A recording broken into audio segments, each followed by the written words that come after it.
you're a hacker. You've just managed to break into a company and steal their password database. Hooray! But bugger, you discover that all the passwords in the database have been hashed. Hashing is a one-way mathematical function. You feed a value into the hashing algorithm and you get back a hash value. And the magical thing about hashing is that you can't go backwards. You can't take a hash value and figure out the original value.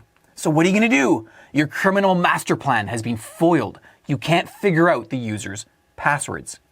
Enter rainbow tables. Rainbow tables are a list of the most common passwords in the world and their associated hash values for the most common hashing algorithms like MD5 and SHA-1.